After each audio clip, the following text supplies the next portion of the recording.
আফসোসের আরেক নাম মাহিয়া মাহি। কেন আমি এই কথা বললাম, পুরো ভিডিওটা দেখুন তাহলেই বুঝতে পারবেন। হ্যালো ভাই বন্ধুরা, this Rajib, welcome to another brand new video. দেখুন, মাহিয়া মাহি এমন একজন অভিনেত্রী যারা কিনা সবাই পছন্দ করত, কিন্তু মাহিয়া মাহির হাতে কিন্তু এই মুহূর্তে কোনো কাজ নাই। তাছাড়া মাহিয়া মাহি কিন্তু এই মুহূর্তে যুক্তরাষ্ট্রে আছে। দেখুন, মাহিয়া মাহির সবচাইতে দুর্ভাগা একজন অভিনেত্রী কিন্তু আমি বলবো।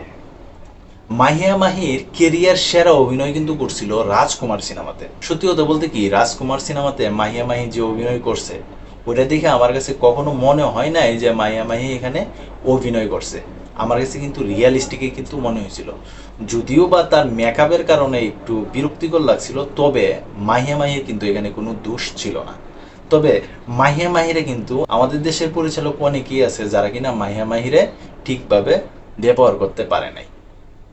আর শুধু পরিচালকদের কিন্তু দোষ দিয়ে কিন্তু লাভ নাই, মাহিয়া মাহিরও কিন্তু এখানে দোষ আছে। উনি কিন্তু মাঝে একটু ওভার অ্যাক্টিংও করতো, কিন্তু এই মুহূর্তে কিন্তু সে আলোচনায় নাই।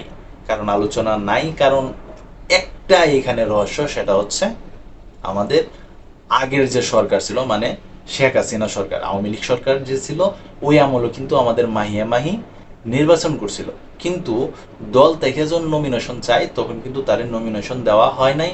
পরবর্তীতে সে কিন্তু স্বতন্ত্র প্রার্থী থেকে কিন্তু নির্বাচন করছিল। তার মার্কা জানি সম্ভবত ছিল ট্রাক মার্কা। তবে যাই হোক, সেই ট্রাক মার্কা নির্বাচন করার পরে কিন্তু সে কিন্তু ফেল করছে। আর সরকার যখন পরিবর্তন হয়েছে তখন কিন্তু তার বিরুদ্ধে বেশ কয়েকটা অভিযোগ উঠে, তখনই কিন্তু দেশ ছেড়ে আমেরিকাতে চলে যায়। যাওয়ার আগেও কিন্তু সে আলোচনায় ছিল কয়েকটা ডান্স ভিডিও দিয়া। আর ভাই, ডান্স ভিডিও দিয়ে কি আর মাহিয়া মাহি আলোচনায় থাকার মতো একজন চিত্রনায়িকা?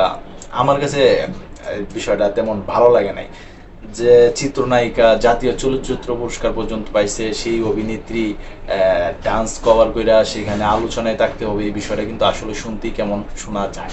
তবে আমার কাছে মনে হয় চিত্রনায়িকা মাহিয়া মাহিরে এখনো সময় আছে, ঠিকভাবে যদি ব্যবহার করা যায় আমরা ভালো একজন অভিনেত্রী পাবো বা ভালো একজন নায়িকা পাবো। তো তোমরা যারা এতক্ষণ কষ্ট করে ভিডিওটা দেখছো, তোমাদের কাছে কি মনে হয়, আসলেই কি মাহিয়া মাহি একজন দুর্ভাগা অভিনেত্রী?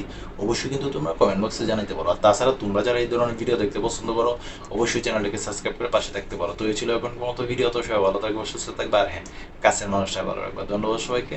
আল্লাহ হাফেজ।